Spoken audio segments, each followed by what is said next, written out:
له وليا مرشدا ونشهد أن لا إله إلا الله وحده لا شريك له ونشهد أن سيدنا وحبيبنا ومولانا محمدا عبد الله ورسوله فقد قال الله تعالى في كلامه المجيد وفي فرقانه الحميد সকলে মিলে জবান খুলে পড়ুন আউযু বিল্লাহি মিনাশ শাইতানির রাজীম বিসমিল্লাহির রহমানির রহিম ইন্না أنزلناه في ليلة القدر وما أدراك ما ليلة القدر ليلة القدر خير من ألف شهر تنزل الملائكة والروح فيها بإذن ربهم من كل أمر سلام هي حتى مطلع الفجر صدق الله العظيم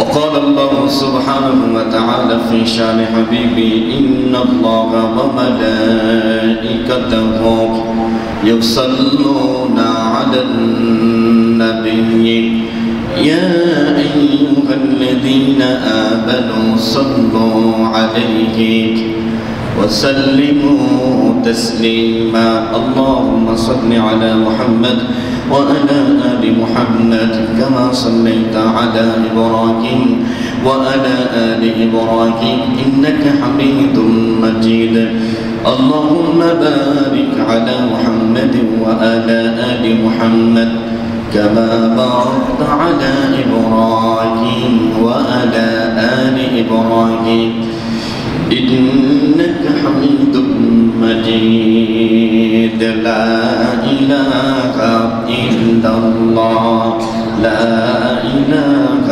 إلا الله لا إله سبحان الله والحمد لله لا إله إلا الله محمد رسول الله صلى الله عليه وسلم আর কত চাও শহীদ খোদা আর কত ক্রন্দন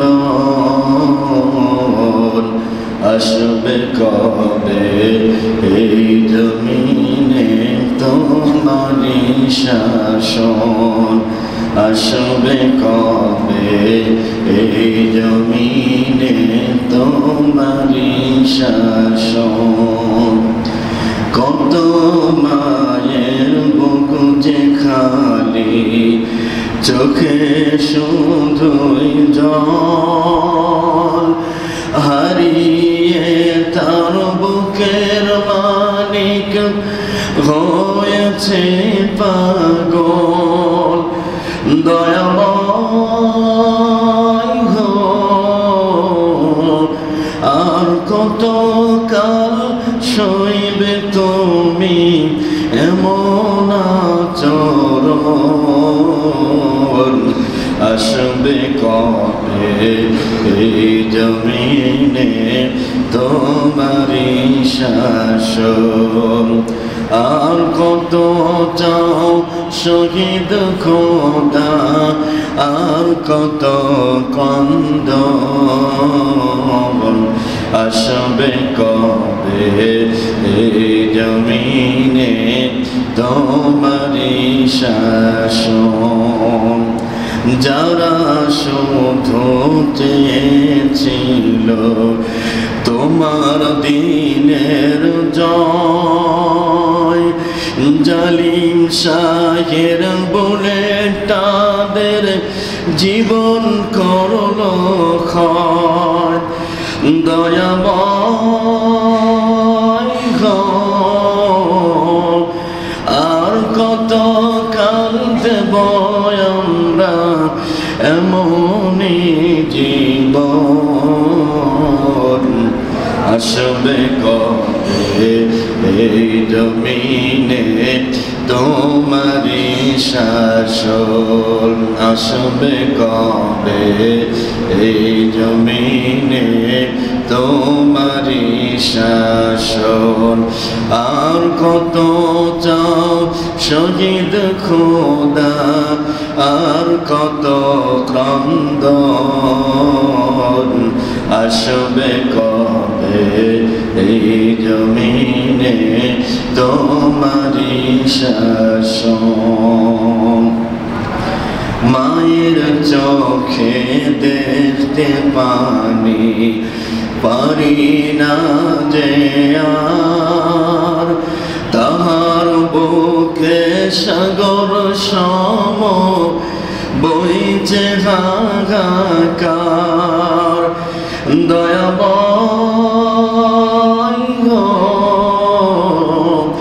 মাজলুম হয়ে আর কত কাল কাটাবো জীবন আসবে কবে এই জমিনে তোমারি শাসন আসবে কবে এই জমিনে তোমারি শাসন আলহামদুলিল্লাহ আল্লাহ পাকের দরবারে শুকরিয়া আদায় করছি যে মহান আল্লাহ সুবহানাহু ওয়া তাআলা দেখতে দেখতে মাহে রমাদানের আজকে যে রাত সামনে আসতেছে সম্ভাবনাময় লাইলাতুল কদরের রাত দিনের যে পরিস্থিতি যে আবহাওয়া তাতে আশা করা যায় আজকের রাত্রে লাইলাতুল কদর হওয়ার সম্ভাবনা আছে কদরের রাত্রি এবং দিনের যে আবহাওয়া খুব বেশি গরম থাকবে না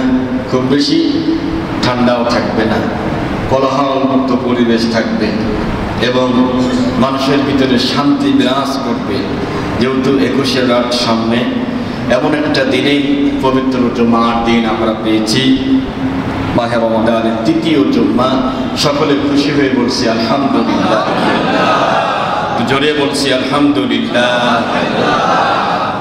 রাসূলের প্রতি দরুদ ও সালাম পাঠ করছি সকলে বলুন সাল্লাল্লাহু আলাইহি ওয়াসাল্লাম মাহে রমাদান মাস এই মাসের এত মর্যাদা এই মাসের এত দাম যেই কারণে সেটা হলো লাইলাতুল কদরের এই একটা রাত এই রাতের মর্যাদা বৃদ্ধি হয়েছে যেই কারণে কোরআনুল কারীম নাজিল হওয়ার কারণে সুবহানাল্লাহ দুঃখজনক হলেও সত্য ইবাদত অনেক আছে প্রচুর ইবাদত চলতেছে রমাদানে কোরআন তেলাওয়াত নাই আপনার কিছুই হয়নি এখন আপনার কিছুই হয়নি যেই কারণে সম্মান বৃদ্ধি হলো যেই কারণে ইজ্জত বৃদ্ধি হলো রমাদানে এবং লাইলাতুল কদরে মূলত কোরআনের কারণে কিসের কারণে কোরআনের কারণে কিন্তু এই 20টা দিন পার হয়ে গেল একদিন আপনি কোরআন নিয়ে বসেন নাই তা আপনি কিসের মুসলমান বুঝলাম না কষ্ট হচ্ছে তাই না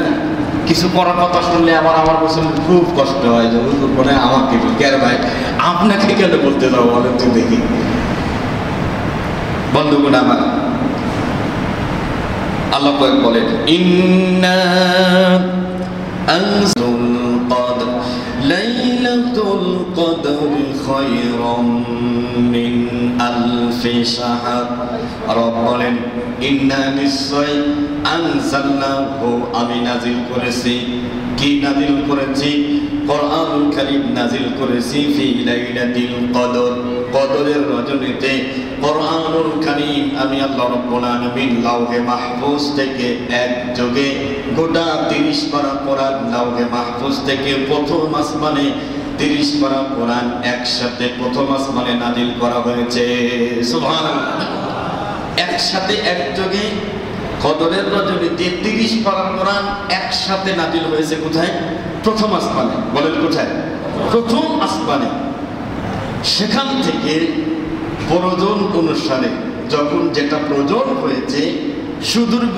23 বছর ধরে, বলেন কয় বছর? 23 বছর ধরে আমাদের কাছে যখন যেটা দরকার, যখন যার সমাধান দরকার, আল্লাহ রাব্বুল আলামিন 23 বছর ধরে কোরআন নাজিল করেছে গোটা মানব জাতির হেদায়েতের জন্য। এখানে শেষ না। ইয়া আইয়ুহান নাসু ক্বাদ জাআতকুম মাউইযাতুম মির রাব্বিকুম ওয়া শিফাউল লিমা ফিস সুদূর ওয়া হুদান ওয়া রাহমাতুল লিল মুমিনিন। আল্লাহু আকবার। সূরা ইউনূসের 57 নম্বর আয়াতে কারিমা, ইয়া আইয়ুহান নাস, হে মানব সকল, ক্বাদ জাআতকুম, তোমাদের নিকট এসেছে, মাউইযা, একটা উপদেশ এসেছে, মির রাব্বিকুম, তোমাদের রবের পক্ষ থেকে। সেই উপদেশের নাম হচ্ছে কোরআন মাজিদ, কোরআনুল কারীম। শিফাউল লিমা ফিস সুদূর, যাদের অন্তরে রোগ আছে, প্রত্যেকটা অন্তরের রোগ সারাতে পারে, শিফা করতে পারে কোরআনুল কারীম। সুবহানাল্লাহ। ওয়া হুদা, এটা হচ্ছে হিদায়াত। ওয়া রাহমা, এটা হচ্ছে রহমত। কাদের জন্য? আল্লাহ তাআলা বলছেন রাহমাতুল লিল মুমিনিন, মুমিনদের জন্য হচ্ছে কোরআন রহমত। সুবহানাল্লাহ করে বলে। তাইলে কোরআনুল কারীমের কারণে দাম বৃদ্ধি হলো রমাদানের। আমাদের উচিত ছিল প্রথম রমাদান থেকে যারা কোরআন পড়তে পারেন না, জীবনে তো অনেক কিছু করলেন, অনেক ব্যবসা বাণিজ্য করলেন, অনেক কিছুই করলেন, অনেক গাড়ি বাড়ি সব অর্জন করলেন, অথচ উচিত ছিল একটা মাস সব কিছু ছেড়ে দিয়ে আল্লাহর জন্য সবচেয়ে দামি কিতাব এটা শিক্ষা অর্জন করা। কি মনে হয় আপনাদের, তাই না? বন্ধুগণ আমার, রব বলেন আমি এমন কোরআন নাজিল করেছি, ওয়া নাযালনা আলাইকাল কিতাবা তিবয়ানান লিকুল্লি শাইইন ওয়া হুদান ওয়া রাহমাতান ওয়া বুশরা লিল মুসলিমিন।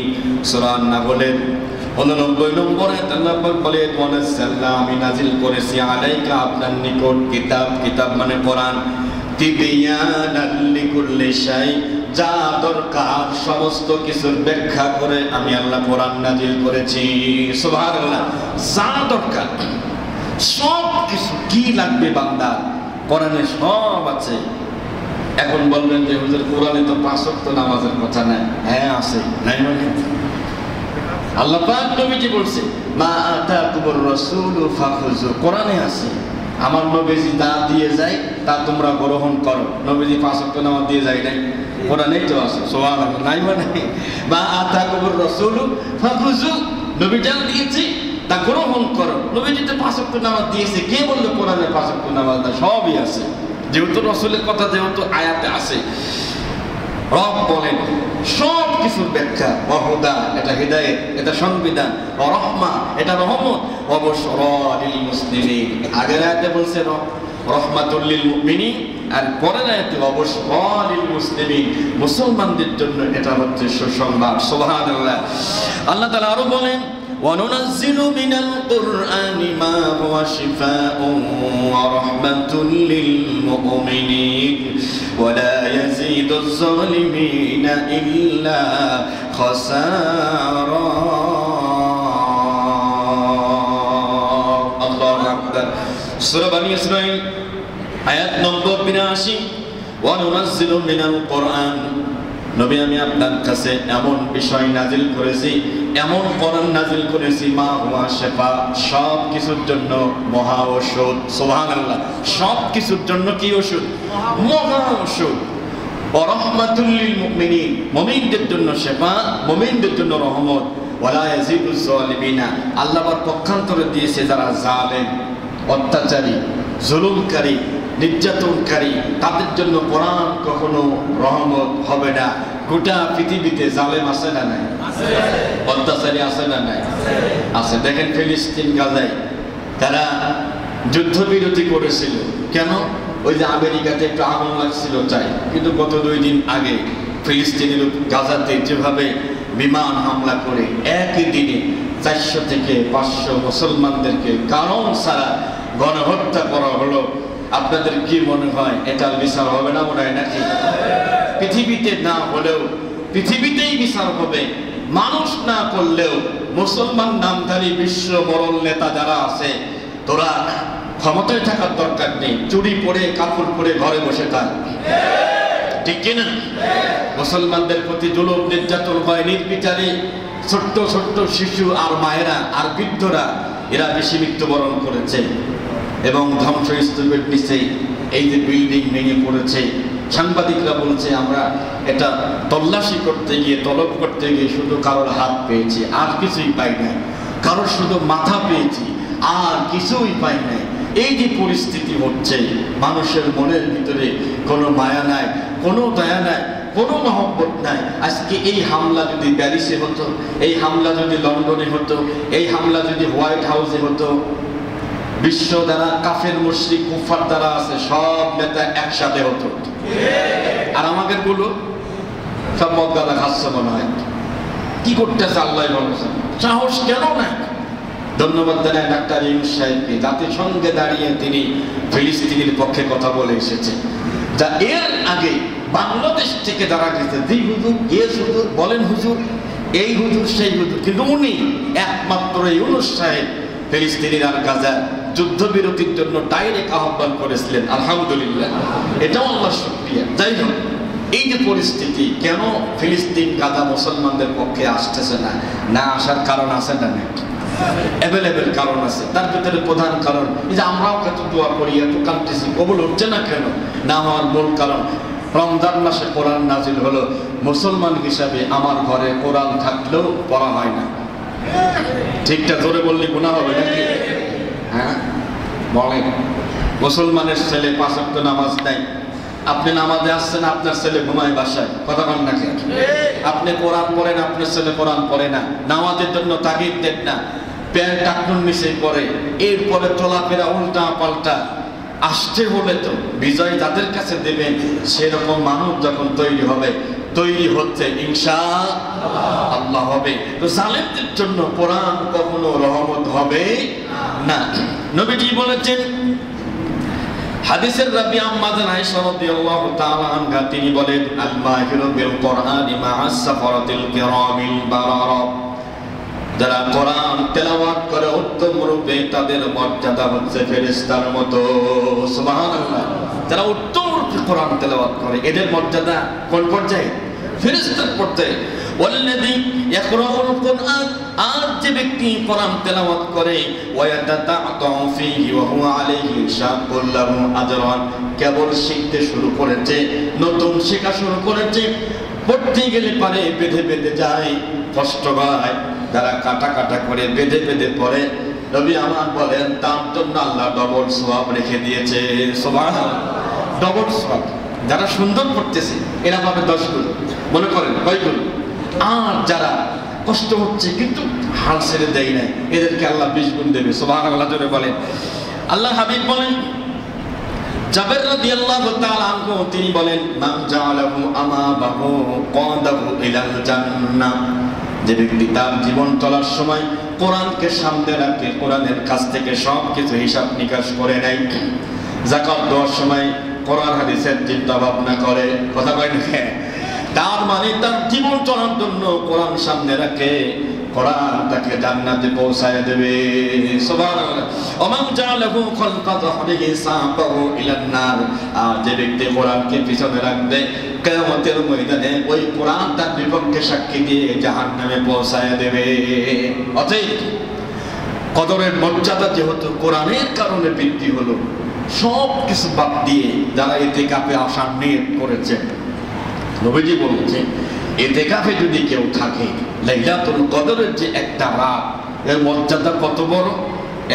1000 মাসের সমান, বরঞ্চ তার চাইতেও বেশি। সুবহানাল্লাহ। আপনি চিন্তা করছেন, 1000 মাসের সমান একটা রাত ইবাদত করলে আপনি পাবেন। সেই একটা রাত ইবাদত করার জন্য আপনাকে মিনিমাম 10টা দিন ইতিকাফ করতে হবে। কয়দিন বলেন? 10 দিন। নবীজি বলেছে, মান ইতাকাফা আশরান ফি রমাদান কানা কাহাজ্জাতাইনি ওয়া উমরাতাইনি, যে ব্যক্তি শেষ দশকে ইতিকাফ করবে, আল্লাহ পাক তাকে 2টা কবুল হজ, 2টা উমরা হজের সওয়াব লিখে দিবে। আল্লাহ সুবহানাল্লাহ জোরেই হইল, কিন্তু মসজিদে লোক থাকে 3 জন, খুব তো জোরে সুবহানাল্লাহ হইল নাকি? এটা নিয়ত করেন না, অন্তত কিছু না হলেও 5টা রাত মসজিদে কাটান, দরকার নেই, বাসায় থাকে, কিন্তু 5টা রাত একটু নিয়ত করেন। আপনারা 10 দিন থাকবেন, তারা যদি ঘুমায়ও তবুও লাইলাতুল কদর তারা পেয়ে যাবে। মনে করেন যে আমার আদি সাহেব উনি ঘুমায় আসছে, এখানে আমার আদি সাহেব ঘুম ইবাদত করে নেয়। একটা কথা আছে না, যে যে পাশ দিন আপনি যান রাস্তা, এই যদি আপনি মোটামুটি যান যারা চৌরাস্তায় যান, যে পাশ দিয়েই যান কাদা পানি লাগবেই। বিষয়টা কি বুঝলি? মানে কদর যে পাশ দিয়েই যান, যদি মসজিদে থাকেন যে দিকতেই যান আপনার গায়ে লাগবেই। আলহামদুলিল্লাহ, যদি কোন আলহামদুলিল্লাহ। তো এই জন্য আমরা একটু চেষ্টা করি, এত এত মাস, এত লম্বা 1000 মাসের সমান। মক্কার মানুষগুলো তখন 1000 মাসের চাইতে বেশি গুনতে জানতো না, তাদের সংখ্যা ছিল এই পরিমাণ। এখন না বাড়ছে নাকি? এখন বেড়েছে, কিন্তু সে সময় কিন্তু বাড়ে নাই। তো যাই হোক, আমার মন বলে যদি মক্কার মানুষগুলোর থেকে বেশি যদি গণনা জানতো, আল্লাহ মনে হয় বাড়ায় দিত, মনে হয় আমার মন বলে। যেহেতু বেশি আছে, মিন আলফি খায়রুম মিন আলফি শাহর, যেহেতু এটা বলেছেন, এজন্য আমরা একটু নিয়ত করি, আমরা একটু চেষ্টা করি, যদি আমরা ইতিকাফের মাধ্যমে যদি আমরা ইতিকাফ করতে পারি ইনশাআল্লাহ, তাইলে এই এত বড় মর্যাদার অধিকারী আমরা হতে পারবো। আল্লাহ আমাদের তৌফিক দান করুন, বলেন আমিন। এবার বল দেখেন, আল্লাহ হাবিব বলেন, নবী উমামা রাদিয়াল্লাহু তাআলা আনহু কোরআন, যে ব্যক্তি কোরআন তেলাওয়াত করে, ফাইন্নাল্লাহা লা ইউআযিবু আল কোরআন, দেখেন কোরআন তেলাওয়াত করে এবং যার সিনায় কোরআন ধারণ করে, কোরআন যার সিনায় ধারণ করে, কোরআনটাকে কবরে হাসরে কোথাও ঠেকাবে না, আযাবও দেবে না। সুবহানাল্লাহ, আল্লাহ পাক তাকে কশিন কালো আযাব দেবে না। আর যদি কোরআনুল কারীম যদি বুকে ধারণ না করেন, লাহুদ্দুরিমা বিহা জিবালুন ফাসারা তুরাবান, আল্লাহর হাবিব বলেছেন বিশাল একটা দুর্রিমা, যেটা মাঝে মাঝে আমরা বলি যেমন কুকুর তেমন মুগুর, বলি না? মুগুর, যেই মুগুর দিয়ে, ওই যে হাজী সাহেব দেখে এসেছে উহুদ পাহাড়, দেখছেন না? উহুদ পাহাড় তো দেখছেন, উহুদ পাহাড়টা 9.5 কিলোমিটার লম্বা। আমরা শুধু দেখছি কতটুকু, ওই ওই যা দেখাইছে অল্প একটু। এই পাহাড়টা একটু কেমন যেন লাল লাল দেখা যায়, তাই না? উহুদ পাহাড় যত বড়, নবীজি বলছে যদি সিনাই কোরআন না থাকে, একটা মুকুট দেওয়া হবে ফেরেশতার হাতে। ওই মুকুটটা যদি এই পাহাড়ে মারা হয়, এই পাহাড়ে যদি ফেরেশতা মারে, তাইলে পাহাড়টা ভেঙ্গে চুরমার হয়ে তুলার মতো তুষ হয়ে যাবে। সেখানে যদি আপনারে বাটাম মারে, তাইলে কি হবে? আপনি তো এত বড় না, আপনি তো ছোট, কথা কথাকে, তবে ছোট থাকবে না, আপনারও আল্লাহ মাশাআল্লাহ বানায় দেবে। যত বড় পাহাড়ের কথা বলছে, শরীরটা ওই রকম বানায় দিই, তারপরে শাস্তি দেওয়া হবে। আল্লাহ হাবিব বলেন, ইউকালু লিসাহিবিল কোরআন ইকরা ওয়ারতাতিল কামা কুনতা তুরাতিলু ফিদ দুনিয়া। আল্লাহ পাক হাফেজে কোরআনকে ডাক দিবে, তেলাওয়াতকারীকে কিয়ামতে আল্লাহ ডাক দিয়ে বলবে, গোলাম আমার সামনে দাঁড়িয়ে তুমি কোরআন তেলাওয়াত শুরু করো। সুবহানাল্লাহ, আল্লাহ ডাক দিয়ে বলবে, গোলাম সেজদা তুমি কোরআন তেলাওয়াত শুরু করো। কিভাবে? কামা কুনতা তুরাতিলু ফিদ দুনিয়া, যেভাবে তুমি দুনিয়াতে কোরআন তেলাওয়াত করতে, বিশেষ করে নামাজের ভিতরে সেইভাবে তেলাওয়াত করো। যতক্ষণ পর্যন্ত তেলাওয়াত করবা, ফাইন্না মানজিলাতাকা ইনদা আখিরি আয়াতিন তাকরাউহা, তেলাওয়াত করতে করতে তুমি যেখানে যাবা, অত পরিমাণ তলা তালা আমি আল্লাহ তোমারে, এত পরিমাণ জায়গা আর অধিকারী তোমারে বানায়া দেব। সুবহানাল্লাহ, তেলাওয়াত করতে থাকো। নবীজি বলেন, এটা এমন কিতাব, লাইলাতুল কদরে নাজিল হলো, এটা এমন কিতাব, ইন্নাল্লাহা ইয়ারফাউ বিহাযাল কিতাবি আকওয়ামান ওয়া ইয়াদউ বিহি আখারিন। এটা এমন কিতাব, যেই কিতাবের কারণে আল্লাহ অনেক অনেক অসভ্য জাতিকে, অনেক দুর্বল অসহায় মানুষকে আল্লাহ বহুদূর পর্যন্ত পৌঁছায় দিয়েছে। সুবহানাল্লাহ, জোরে বলেন। ওমর রাদিয়াল্লাহু তাআলা আনহুর সময়, তাকান আমার দিকে, ওমর রাদিয়াল্লাহু তাআলা আনহুর সময় একটা যুদ্ধ শুরু হয়েছে। রোমান সাম্রাজ্যের সাথে, যে রোমান সম্রাটরা জেরুজালেম বাইতুল আকসা মসজিদ তারা তাদের দীর্ঘদিন ধরে তারা আটকে রেখেছে, কেউ যুদ্ধ করে পারতেছে না। আবু উবাইদা ইবনুল জাররাহ রাদিয়াল্লাহু তাআলা আনহুকে সাথে নিয়ে 12,000 সাহাবীদেরকে পাঠিয়ে দিলেন, তুমি এই যুদ্ধের সেনাপতি। মূলত সেনাপতি ছিল খালিদ বিন ওয়ালিদ, তাকে চেঞ্জ করে ওমর রাদিয়াল্লাহু আনহু যা ভালো বুঝতেন আবু উবাইদা ইবনুল জাররাহকে বললেন, রোমান সেনাবাহিনীর সাথে যুদ্ধ করতে হবে, মুসলমান মাত্র 12,000 আর ওরা 3 লক্ষ। কয় লক্ষ? 3 লক্ষ। মুসলমান 12,000 লড়াই করে যুদ্ধ করে এই যে গাজা জেরুজালেম বাইতুল আকসা মসজিদকে মুসলমানদের নিয়ন্ত্রণে আনতে হবে। আবু বকর পারেন নাই, ওমর রাদিয়াল্লাহু তাআলা আনহু পাঠিয়েছেন, যখন যুদ্ধ করলেন কয়েকদিন কোনো কাজ হলো না, কোনো কাজ হলো না। তিনি চিঠি লিখেছেন হযরত ওমরের কাছে যে খলিফাতুল মুসলিমিন, আমরা মাত্র 12,000, ওরা 3 লক্ষ, সেনাবাহিনী পাঠিয়ে দেন, সেনাবাহিনী পাঠিয়ে দেন আপনি আরো বেশি। তিনি ওই চিঠির অপর পাটে লিখে দিয়েছেন, কোনো সেনাবাহিনী পাঠানো হবে না। আল্লাহু আকবার বলেন, একটা সেনাবাহিনী পাঠানো হবে না। বদরের মাঠে মাত্র 313 দিন দিয়ে যদি 1000কে যদি সাইজ করা যায়, সেই ঈমান মনের ভিতরে সেই মনোবল নিয়ে আসো, ইনশাআল্লাহ আল্লাহ তাআলা বিজয় আমাদেরকে দেবে। চিঠি আসার পরে খালিদ বিন ওয়ালিদ বললেন, যদি আপনি কিছু মনে না করেন, যুদ্ধের দায়িত্ব, সেনাপতির দায়িত্ব একটু আমারে দেন, একটু আমাকে দেন। তো দিচ্ছেন। দেওয়ার পরে মাত্র 6 দিন লড়াই করার পরে বাইতুল আকসা, আজকে যেখানে আমেরিকা সহ ইসরায়েল সহ যেই জুলুম অত্যাচার নির্যাতন রমাদান মাসেও যারা মানুষকে হত্যা করতে চায় না, এরা আর যাই হোক মানুষ হতে পারে না, সবগুলো পশু এবং জানোয়ার। বন্ধুগণ আমার, মাত্র 6 দিনের পরে কিন্তু সমস্ত পৃথিবীর ব্র্যান্ড সেটাই বলছি, আমরা কিন্তু পারি নাই, মুসলমানরা কিন্তু ব্র্যান্ড করতে পারি নাই, একটু ওয়াজ করেন। আচ্ছা, খেয়াল করেন, খালি ব্যস্ত জিয়ার নাম খেয়াল করেন। এবং 6 দিনের মাথায়, মাত্র 6 দিনের মাথায় খালিদ বিন ওয়ালিদের নেতৃত্বে রাদিয়াল্লাহু তাআলা আনহু, তার নেতৃত্বে জেরুজালেম আয়াতে চলে আসলো, তার পক্ষে চলে আসলো। হযরতে খালিদ বিন ওয়ালিদ আবু উবাইদা ইবনুল জাররাহ ডাক দিয়ে বললেন, এই খ্রিস্টান এবং ইহুদি যারা আছো, তোমরা মসজিদে আকসা দখল করে রাখছো, চাবি দেওয়া লাগবে, চাবি দাও।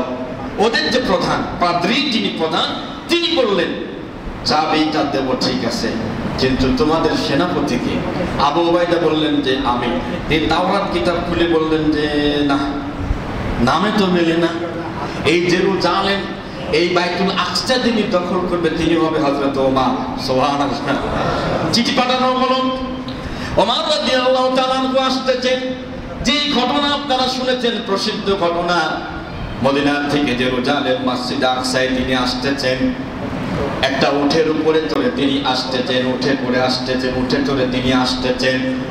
উঠে যখন আসতেছিলেন, তিনি এবং তার রাখাল বা তার গোলাম, তার কাজের কর্মচারীকে সাথে করে নিয়ে হযরত ওমর জীর্ণ শীর্ণ কাপড় পরেছেন।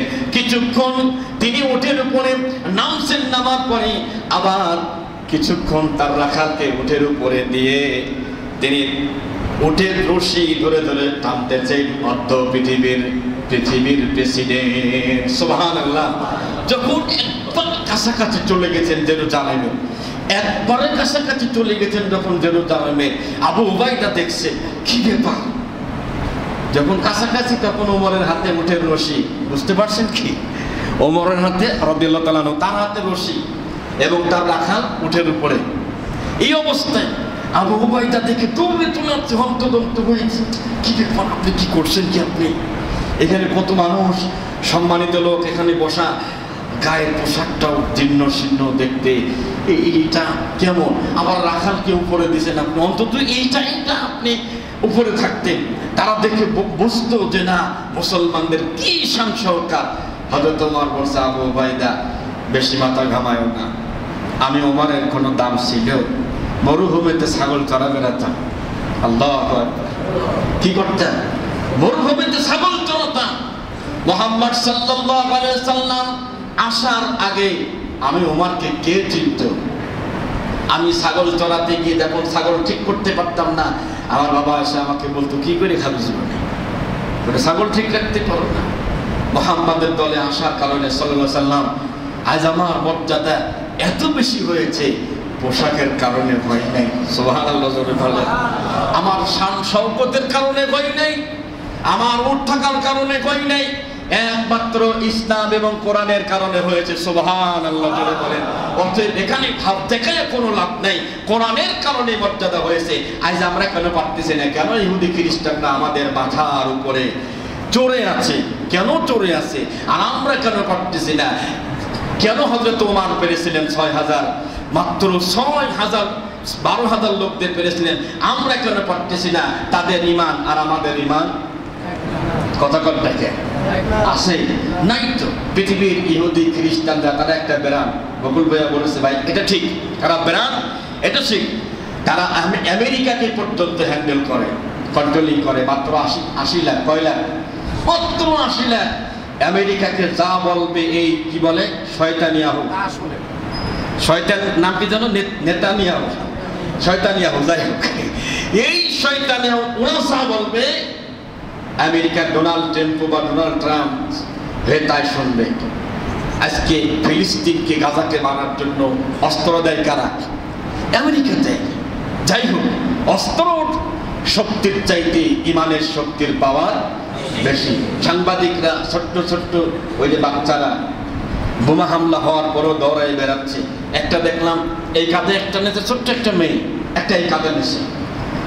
ও শক্তি পাইলে কোথায়? ও হে নিজেই তো চলতে পারে না, এই আবার দুইটা কাঁধে করে যাচ্ছে। এক সাংবাদিক জিজ্ঞাসা করতেছে কি হয়েছে বলে, এটা আমার ভাই খুব অসুস্থ, নিয়ে যাচ্ছি। সাংবাদিক জিজ্ঞাসা করতেছে কিসের শক্তিতে তোমরা এই যে এত পরিমাণ অত্যাচার নির্যাতন? আচ্ছা ওইটা যদি বাংলাদেশে হইতো কি মনে হয়?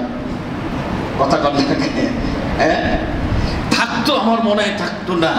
ফিলিস্তিনি গাজার শিশুদেরকে প্রথম তারা যখন কথা শেখে, প্রথমেই তাদের শিক্ষা দেওয়া হয়, কোরআনের শিক্ষা দেওয়া হয়। সুবহানাল্লাহ।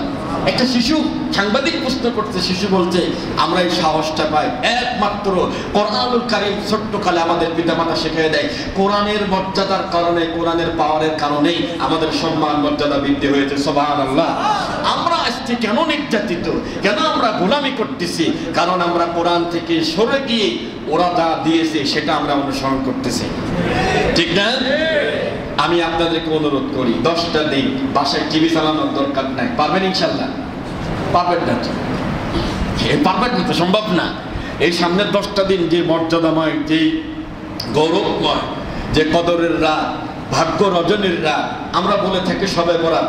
মূলত শবে কদরে, লাইলাতুল কদরে মিন কুল্লি আমরিন সালাম, সব কিছু নির্ধারণ হয়। 1 বছরের জন্য আপনার রিজিক কি আছে, বাঁচবেন কি বাঁচবেন না, কতটুকু সম্পদ অর্জন করবেন কি করবেন না, সম্মান কোথায় গিয়ে থাকবে, 1 বছরের জন্য বাজেট হয়। মূলত এই রিজিক 3 ভাবে বাজেট হয়। জন্মের, এই পৃথিবী সৃষ্টির আগে আপনার রিজিক একবার নির্ধারণ হয়েছে। মায়ের গর্ভে যখন এসেছেন 4 মাস বয়স, কয় মাস? 4 মাসের সময় একবার হয়েছে। গোটা বছরে, গোটা পৃথিবীতে আপনি কি করবেন? আর প্রতি বছরে বাজেট যেরকম পাস হয় না, বাংলাদেশেও বাজেট আছে না, 5 বছরের বাজেট একটা হয়, সেখান থেকে আবার প্রতি বছরে বছরে আবার বাজেট হয়। 1 বছরের বাজেট করে দেওয়া হয় মূলত এই রাত্রে, এই কদরের রাত্রে। তাহলে আমরা কেন পারতেছি না? কারণ আমাদের সেই ঈমান, সেই পাওয়ার, সেই ঈমানের শক্তি, প্রত্যেক ঘরে ঘরে কোরআন থাকলেও কোরআন আজকে আমাদের বাস্তব জীবনে আমলে নাই। কথা কান ঠিক কিনা? বাস্তব জীবনে নাই, তাই আমরা পারতেছি না। আমাদেরকে শিখতে হবে, আমাদেরকে বুঝতে হবে, আমাদেরকে আমল করতে হবে। যেই জাতি মরুভূমিতে ছাগল চড়ায় বেড়াতো, সেই জাতির কাছে যদি জেরুজালেম আকসা যদি দখল হতে পারে একমাত্র কোরআনের কারণে, ঠিক না? এজন্য ইনশাআল্লাহ আমরা কোরআনুল কারীমের কাছে ফিরে আসবো, কোরআন আমরা শিখবো। আল্লাহ তৌফিক দান করুন। সকলে বলেন আমিন। আরো জোরে বলেন আমিন। লাইলাতুল কদরে তানাজ্জালুল মালাইকাতু ওয়ার রূহু ফিহা বিইذনি রাব্বিহিম মিন কুল্লি আমরিন সালাম। ফেরেশতা এই জমিনে নেমে আসে। ফেরেশতা কতগুলো ফেরেশতা? এই পৃথিবীতে যতগুলো বালকোনা আছে, বালকোনাগুলো শেষ করা যাবে না। যতগুলো বালকোনা, আল্লাহর হাবিব বলেছেন এমন কোনো জায়গা নাই যেখানে ফেরেশতা আসবে না। সুবহানাল্লাহ। বিশেষ করে যেখানে কোরআন তেলাওয়াত হবে, নামাজ হবে, জিকির হবে, তাসবিহ তাহলিল হবে, সেখানে ফেরেশতারা গোল করে আপনাদের সাথে বসে যাবে অথবা দাঁড়িয়ে আল্লাহর কাছে যতক্ষণ ইবাদত করবেন ততক্ষণ ফেরেশতা দোয়া করতে থাকবে। সুবহানাল্লাহ, জোরে বলেন সুবহানাল্লাহ। এবং আপনাদের সাথে সালাম বিনিময় পর্যন্ত হবে।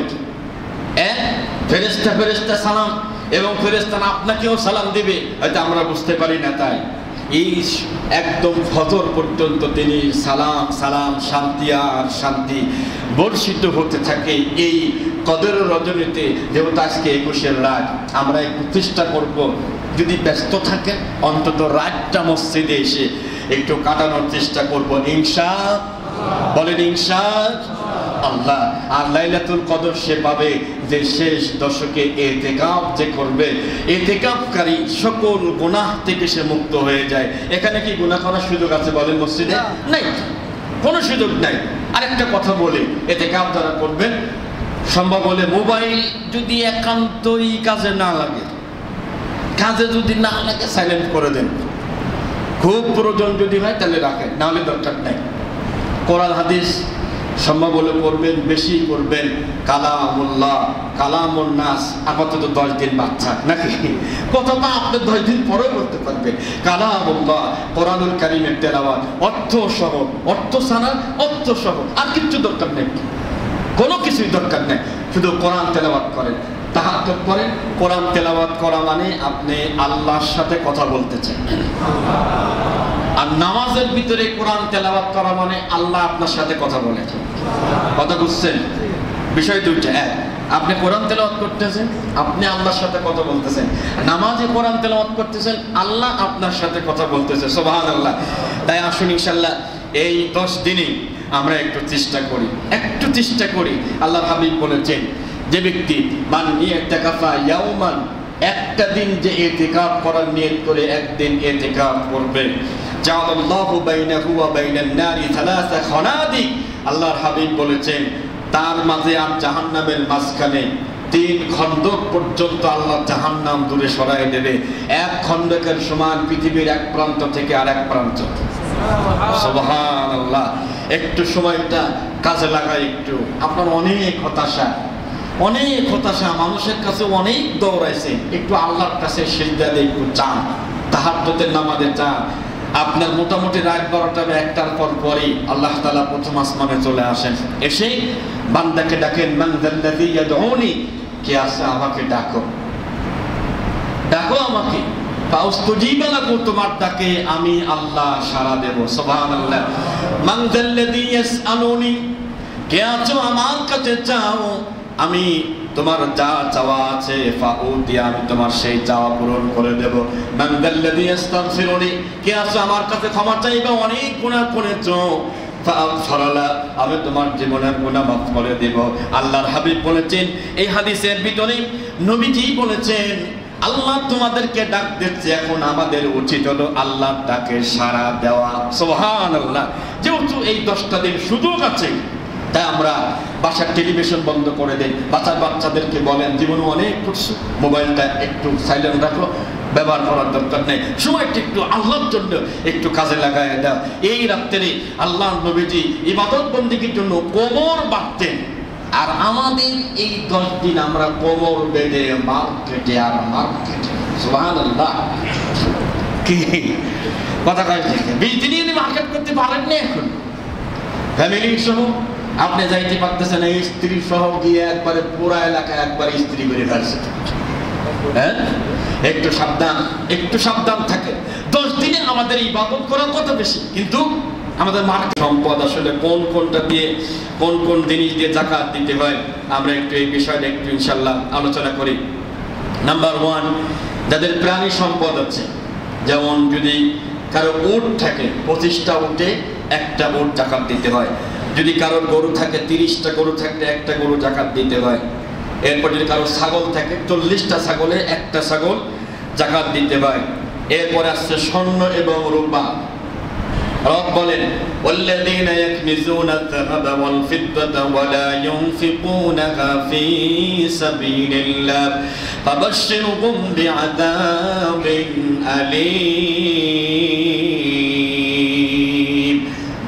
স্বর্ণ এবং রূপা জমা করে এবং তা থেকে হিসাব করে যাকাত দেয় না, জমা করে রাখে, আল্লাহর রাস্তায় ব্যয় যারা করে না, বিশেষ করে যাদের 7.5 তোলা স্বর্ণ, 52.5 তোলা রূপা, বর্তমান বাজার হিসাব করলে যদি স্বর্ণের হিসাব করেন 1,44,000 টাকা থেকে 1,50,000 টাকা এক ভরি, তো সেই হিসাবে মোটামুটি যদি আপনি সব খাটটাট বাদ দেন তাও 8 লাখ টাকা স্বর্ণের হিসাব করলে মিনিমাম। আর যদি 52.5 তোলা রূপার হিসাব করে 1,05,000 টাকা ঋণ বাদে। কি বাদে বলেন তো? ঋণ বাদে 1,05,000 টাকা যদি আপনার কাছে থাকে, কে দিল কি না দিল ওই চিন্তা আপনার না, আপনারটা আপনার চিন্তা করতে হবে। কথা বলেন নাকি? সম্পদ আপনার আছে, আপনার সম্পদ হিসাব করে আপনাকে হিসাব করে দিয়ে দিতে হবে। 1 লক্ষ টাকায় মাত্র 2500 টাকা, মাত্র। এটা কি অনেক বেশি না? কিন্তু যার 1 কোটি টাকা আছে তার কাছে একটু তখন কয়েছে না, মানে কেমন যেন তখন হয়। বাইরে আমার যাকাতের একটা অর্থ হচ্ছে বৃদ্ধি হওয়া, আর একটা অর্থ হচ্ছে মালকে পবিত্র করা। যাকাত সঠিকভাবে দিলে আল্লাহ বাড়ায় দিবে, এ কথাই ঠিক। এ কথাই কি? এ কথাই ঠিক। কিন্তু চোখের সামনে দেখা যায় হুজুর সুদী ব্যবসা করলে ডাইরেক্ট আসে, বেশি আসে, চোখে দেখা যাচ্ছে অনেক বৃদ্ধি হচ্ছে, হয় না এরকম? আর যাকাত দিলে তো হুজুর আমার সম্পদ থেকে তো হুজুর খালি চলেই যাচ্ছে, তিনটা বৃদ্ধি হলো কি করে? ওই তিনটা আমার আপনার করা লাগবে না, অটোমেটিক আল্লাহ ওটা করে দিবে। সুবহানাল্লাহ, বলেন সুবহানাল্লাহ। দেখেন নবীর একজন সাহাবী, নাম তার হাতিব ইবনে সালাবা রাদিয়াল্লাহু তাআলা আনহু, তিনি নবীজির কাছে সাল্লাল্লাহু আলাইহি সাল্লামের কাছে কি বলছে, ইয়া রাসূলুল্লাহ আমার জন্য একটু দোয়া করেন, আল্লাহ যেন আমার সম্পদ বাড়ায় দেয়, আমি যাকাত দেব, আমি সব কিছু করব। নবীজি প্রথম বললেন, দেখো যদি সম্পদ বৃদ্ধি হয় তাইলে কিন্তু তুমি এটা ব্যয় করতে পারবা না, অনেক কষ্ট হয়ে যাবে। কেন হুজুর দোয়া করেন? দোয়া করে দিল, সম্পদ বৃদ্ধি শুরু হলো। এত সম্পদ বৃদ্ধি শুরু হলো, মদিনাতে থাকার জায়গা হলো না, আস্তে আস্তে মদিনার বাইরে চলে গেল। আগে পড়তো 5 ওয়াক্ত নামাজ, এখন পরে 2 ওয়াক্ত, মানে মসজিদে এসে এমন পরিবেশ হলো, এখন সপ্তাহে একদিন। পরিস্থিতি এমন হলো মসজিদে আর আসে না, ওই দিকেই পড়ে নাই। যখন আপনার যাকাতের টাইম আসলো, রাসূল বললেন আমার সাহাবার কাছে যাও, অনেক সম্পদ হয়েছে। গিয়ে বলল, রাসূল বলেছে তোমার যে উট আছে 25টা উটে একটা উট হিসাব করে বের করে দিবা, 40টা ছাগলে একটা ছাগল বের করে দিবা। তো যাওয়ার পরে যখন তার কাছে যাকাত চাইল, তিনি হিসাব করে দেখে এত পরিমাণ উট আর ছাগল, মানে কল্পনা অতীত। তার মাথায় শয়তান ঢোকা দিয়ে বলছে, না এত সম্পদ দেওয়া যাবে না, এটা জুলুম করতেছে নবীজি আমার উপরে, নাউযুবিল্লাহ। অথচ প্রথমে বলেছিল তুমি সহ্য করতে পারবা না। ফালাম্মা আতাহুম মিন ফাদলিহি বাখিলু বিহি ওয়া তাওয়াল্লাউ ওয়া হুম মুরিদুন। আল্লাহ পাক যখন তার সেই অনুগ্রহ দিয়ে সম্পদের মালিক বানিয়ে দিল, বাখিলু বি, সে বখিল হয়ে গেল, ওয়া তাওয়াল্লাউ, এবং রাসূলের কথা থেকে সে পিছনে চলে গেল, ওয়া হুম মুরিদুন, সে ওয়াদা ভঙ্গ করে ফেলল। দুইজন সাহাবী ভালো করে বললেন, সাহাবা ভালো করে বলতো যাকাত দিবা কি দিবা না? কয় না দেব না। নবীজির কাছে আসলেন, আসার পরে আল্লাহর হাবিব বললেন ঠিক আছে যাকাত দেওয়া লাগবে না। কিছুদিন পরে আয়াত নাযিল হলো, সাহাবার কাছে সংবাদ পৌঁছায় দাও, সাহাবা যদি এখন সমস্ত সম্পদ যাকাত দিয়ে দেয় তা আল্লাহ আর কবুল করবে না। এই সংবাদ তার আত্মীয় তার কাছে পৌঁছায় দিল। উনি অনেক সম্পদ সাথে করে যাকাত বের করে নবীজির কাছে এসে পায়ের কাছে রেখে বলছে, হুজুর আমি বুঝতে পারি নাই, আমার মাল আপনি গ্রহণ করুন। নবীজি বললেন, সাহাবা আল্লাহ নিষেধ করেছে তোমার যাকাত আমি যেন গ্রহণ না করি। কপালে মাটি তুলে কপালে মারতেছে, অথবা কপাল মাটিতে বারবার ঠুকতেছে, বললো আমার কিছু করার নেই। আল্লাহ হাবিবের ইন্তেকাল হয়ে গেল। ইন্তেকালের পরে হযরত আবু বকরের কাছে তিনি গেলেন, গিয়ে বললেন আমার যাকাত গ্রহণ করুন। আবু বকর বললেন, ভাই আমি নিতে পারবো না, আল্লাহ রাসূল তোমার মাল নাই, আমি কেমনে নিই? তিনি চলে গেলেন। এরপরে হযরত ওমর আসলেন, ওমরের কাছে আবার যাকাতের মাল নিয়ে গেলেন। ওমর রাদিয়াল্লাহু তাআলা আনহু বললেন, যে মাল নবী গ্রহণ করে নাই, আমার বড় ভাই আবু বকর গ্রহণ করে নাই, আমি সে মাল কেমনে গ্রহণ করি? তুমি চলে যাও। ওসমান রাদিয়াল্লাহু তাআলা আনহুর সময় পর্যন্ত তিনি বেঁচে ছিলেন। ওসমান রাদিয়াল্লাহু তাআলা আনহুর কাছে গিয়ে বললেন, ভাই আমার যাকাতটা গ্রহণ করেন। আমি পারবো না। এরপরে লোকটা মুনাফিক অবস্থায় মারা যায়। এজন্য সম্পদ যদি বেশি হয় অবশ্যই আপনার হিসাব করা লাগবে, হিসাব করে করে আপনার যাকাত অবশ্যই দিতে হবে। এবার আসেন, স্বর্ণ এবং রূপা যাদের আছে, এই এলাকার অনেকেরই আছে না নাই? 7.5 ভরি সোনা আছে না নাই? কিন্তু যাকাত দিতে হবে মূলত রূপার হিসাব করে। তার মানে যদি রূপার হিসাব করেন মাত্র 1,25,000 টাকা ঋণ বাদে, কি বাদে বলেন? ঋণ বাদে এই পরিমাণ সম্পদ মাত্র কয় টাকা হবে? 2700-2800 টাকা হবে 1 লাখে। একটু মানে 1 লাখে 1,05,000 আর 1 লাখে 2500 টাকা। একটু চিন্তা ভাবনা করে এটা একটু বের করে দিয়ে যদি বের না করেন তাহলে কি হবে? নবী কি বলেন? আল্লাহ তাআলা বলেন, বলা ইয়াহসাবান্নাল্লাযীনা ইয়াবখুলুনা বিমা আতাহুমুল্লাহু মিন ফাদলি। আমি আল্লাহ পাক তাদের অনুগ্রহ করে সম্পদ বৃদ্ধি করে দিয়েছি, আমার বান্দা কৃপণতা করে, যাকাত দেয় না, দান সদকা করে না। সাইয়ুতাব্বাকুনা বিহি ইয়াওমাল কিয়ামা। কিয়ামতে এই সম্পদকে সাপ বানানো হবে। সাপ থাকবে টেকো মাথা, তার ভিতর চোখ থাকবে, তার পিছনে সাপকে লেলিয়ে দেওয়া হবে। সাপ দেখি এই কৃপণ ব্যক্তি দৌড়াতে থাকবে, দৌড়াতে দৌড়াতে দৌড়াতে দৌড়াতে একবারে তাকে ধরে ফেলবে। জিজ্ঞাসা করবে, আমার পিছনে দৌড়াও কেন? তুমি জানতেছো না? তারপরে পায়ের থেকে তার এরকম পেছিয়ে পেছিয়ে গলা পর্যন্ত এসে মাথায় তাকে এরকম দংশন করবে আর বলবে, আনা মালুক আনা কানজুক, আনা মালুক আনা কানজুক। আমি তোমার সেই মাল, আমি তোমার সেই সম্পদ, সেই গচ্ছিত সম্পদ। আর তারা স্বর্ণরূপা দেবে না, স্বর্ণরূপাকে জাহান্নামের আগুনে গরম করা হবে। ইয়াউমা ইউহমা আলাইকা ফী নারি জাহান্নামা ফাতুক্বা বিহা জিবাহুহুম ওয়া জুনুবুহুম ওয়া যুহুরুহুম। গরম করার পরে কপালে সেক দেওয়া হবে, সাইডে সেক দেওয়া হবে, পিছনে সেক দেওয়া হবে, এবং ওই সম্পদ কিয়ামতের ময়দানে কথা বলবে। খুব সাবধান। আর এই সম্পদটা আপনার কাছে 1 বছর থাকা লাগবে। কয় বছর? যেই মাস থেকে আপনার কাছে নেশাব পরিমাণ সম্পদ, মনে করেন 1 লক্ষ টাকা এই মাসে আপনার হলো, রমজান মাসে সাপোজ, আগামী রমজান পর্যন্ত আপনার কাছে এই 1 লক্ষ টাকা থাকতে হবে। মাঝখানে যদি এমন হয় মাঝখানে অল্প কিছু টাকা কমে গেছে, আবার রমজানের শুরুতেই বা কাছাকাছি গিয়ে আবার 1 লক্ষ টাকা হয়ে গেছে, তখন আপনাকে যাকাত অবশ্যই দিতে হবে, ঋণ বাদে। এটা একটু আমরা মাথায় রাখবো আমার প্রিয় ভাইয়েরা।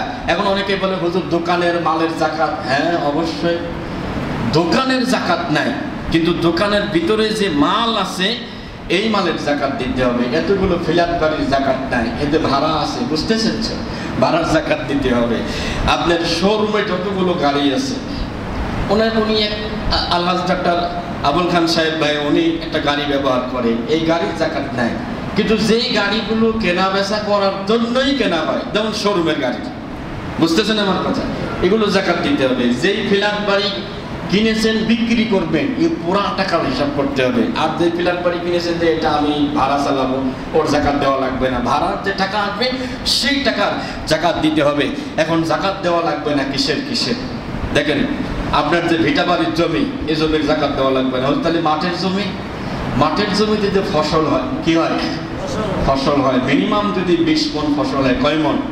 20 মণ যদি ফসল হয়, 1 মণ ফসল 20 মণে 1 মণ ফসল আপনাকে দিতেই হবে। যদি বৃষ্টির পানিতে হয়, কিসের পানিতে?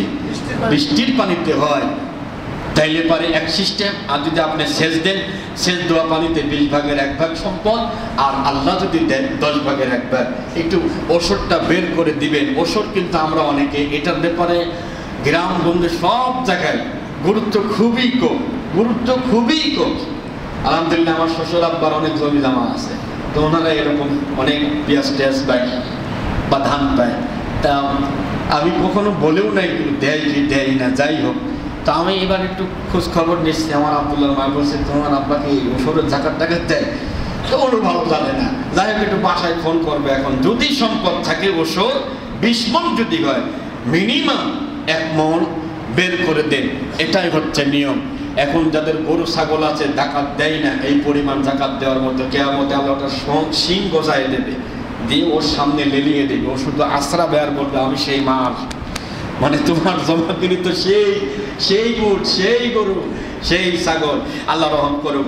ব্যবহৃত যে গাড়ি, মোটরসাইকেল, প্রাইভেট ব্যবহার করার জন্য সেটার কোনো জাকাত দেওয়া লাগবে না। আপনার পোশাক যত দামি হোক, পোশাকের কোনো জাকাত দেওয়া লাগবে না। আপনার কল কারখানা যা আছে এর জাকাত নেয়, কিন্তু কল কারখানার ভিতরে মেশিন, তারও জাকাত নেয়।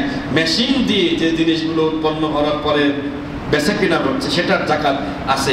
এটা অবশ্যই খেয়াল রাখতে হবে, এটা দিতে হবে। যেই টাকা 1 বছর পৌঁছে নেয়, 1 বছর এখনো কি হয় নাই, সে টাকারও জাকাত নাই। যদি কেউ মনে করে নিসাব পরিমাণ সম্পদের মালিক, 2 বছর আগেও ছিলাম, এখনো আছি, সামনে বছরও থাকবো, যদি এরকম যদি কারণ থাকে, তাইলে সে চাইলে 1 বছর আমার নতুন টাকা এখন 1 বছর পৌঁছে নেয়, কিন্তু আপনার অঢেল সম্পদ আছে, আপনার চাইলে খেলা আপনি হিসাব করে দিবেন। যেমন আমার এই বছরে প্রোগ্রাম করে যা হয়েছে আমি হিসাব করে আলহামদুলিল্লাহ রমজান শুরুতেই যা হয়েছিল হিসাব করে বের করে দিয়ে দিছি। 1 বছর হোক অথবা না হোক, এটা একটা বরকত আছে। বরকতকে যদি রমাদানে আপনাদের 70 গুণ সওয়াব আল্লাহ বাড়ায় দেবে, সুবহানাল্লাহ। এখন একজনের প্রশ্ন ছিল, ভাই বোনকে জাকাত দিতে পারবে কিনা, বোন ভাইকে জাকাত দিতে পারবে কিনা? হ্যাঁ পারবে, ভাই বোনকে জাকাত দিতে পারবে, কিন্তু মাকে জাকাত দিতে পারবেন না, আব্বাকে জাকাত দিতে পারবেন না। কেন? তারা আপনার দায়িত্ব, এটা আপনার দায়িত্ব, তারা আপনি সম্মানী দিবেন, হাদিয়া দিবেন, খাওয়াবেন, পড়াবেন, এটা আপনার কর্তব্য। কিন্তু ভাই আপনার দায়িত্বের ভিতরে নাই, আপনার বোন আপনার দায়িত্বের ভিতরে পড়ে না, আলাদা হয়ে গেছে, ওরে আপনি জাকাত দিতে পারবেন, এটাই কোনো সমস্যা নেই। এখন বাংলাদেশের যেই পরিমাণ জাকাত ওঠার কথা, যদি উঠত মোটে মিনিমাম 3 বছর যদি হিসাব করে সরকারি বেসরকারিভাবে জাকাতের টাকা তুলে যদি মানুষের ভিতরে বিতরণ করে দেওয়া হতো, আগামী 3 বছরের মাথায় আর কোনো গরিব ফকির থাকতো না। হ্যাঁ, হিসাব করে দিয়ে দেন, আল্লাহ বাড়ায় দেবে ইনশাআল্লাহ। আচ্ছা, সাদাকাতুল ফিতর এবার ইসলামী ফাউন্ডেশন নির্ধারণ করেছেন 110 টাকা সর্বনিম্ন, সর্বোচ্চ 2805 টাকা, 2805 টাকা সর্বোচ্চ, সর্বনিম্ন 110 টাকা। জাকাতুল যেটা ফিতরে বলে, এটা শুধু গরিব মিসকিন। আর যেটা জাকাত, 8 প্রকার খাত আছে। কয় প্রকার? 8 প্রকার খাত আছে। সেই খাতের যে কোনো একটা খাতে আপনি দিলে হবে। তবে আপনার নিকট আত্মীয় যারা আছে, আপনার ভাই বোন সহ, আপনার আত্মীয়র ভিতরে আগে দেখবেন অসহায় গরিব আছে কিনা। আত্মীয়র মধ্যে আমি একটা টাকা দিয়ে দিলাম, কিন্তু আমি বললাম না জাকাত দিলাম, আমার জাকাত হবে কি? হ্যাঁ, হয়ে যাবে, সমস্যা নেই, হয়ে যাবে, গোপন রাখলাম, হ্যাঁ, কোনো সমস্যা নেই। বরঞ্চ কোনো ক্ষেত্রে না বলাই ভালো। কেউ তো যদি কষ্ট পায়, একটা ব্যবস্থা করতেন, সে একটা কিছু করে নিন। আল্লাহ রাব্বুল আলামিন আমাদের সকলকে এই জাকাতের হিসাব করে ইনশাআল্লাহ আমরা জাকাতটা দিয়ে দেব। ইতিকাফের জন্য যারা রেডি হয়েছে, মোটামুটি নিয়ত করেছেন, একটু দেখে দিতে হবে ইনশাআল্লাহ। আপনার মসজিদই করেন, আপনার মহল্লার মসজিদই করেন, সমস্যা নেই। আল্লাহ তাআলা কবুল করুক, আমিন বলেন। মানে প্রতি বছর যাদেরকে দেখি, এই বছরও তাদেরকে মোটামুটি দেখলাম নাকি, এই কয়েকজনই। আপনারা একটু নিয়ত করেন, আমিও নিয়ত করেছি, যেখানেই থাকি, এখানে না থাক, যেখানে থাকবো, সম্ভব যদি পুরা দিন না হয়, অন্তত 5টা রাত। কয় রাত? 5টা রাত। মাগরিবের পরে ঢুকে পড়েন, ইনশাআল্লাহ ফজর পর্যন্ত একটু মসজিদে থাকেন। এই সুযোগ তো আর আগামী বছর আমরা আর পাবো না, নাও পেতে পারি, তাই না? আমাদের আত্মজীবনের যে গ্যারান্টি আছে, এরকম আছে নাকি? ওইরকম গ্যারান্টিও নাও থাকতে পারে। আমরা এটা করি, ঈদগাহে যাওয়ার আগেই সাদাকাতুল ফিতর ঈদগাহে যাওয়ার আগেই দিয়ে দিতে হবে ইনশাআল্লাহ। সম্ভব যদি সম্ভব হয়, তাইলে ফুকাহে কেরামরা বলেছেন ফিতরা চাউল দিয়ে অথবা খাদ্য দিয়ে দেওয়া যায়, না হলে টাকা দিয়েও দেওয়া যায়। 2 রকমের সিস্টেম আছে। এটা নিয়ে অনেক সমাজের ভিতরে অনেক ফিতনা, মারামারি, গেন্দাম। আপনার যেটা ভালো মনে হয় আপনি সেটা দিয়ে দিন। আল্লাহ রাব্বুল আলামিন আমাদের সকলকে কবুল করুন, আমিন। ওয়া আখিরু দাওয়ানা আলহামদুলিল্লাহি রাব্বিল আলামিন।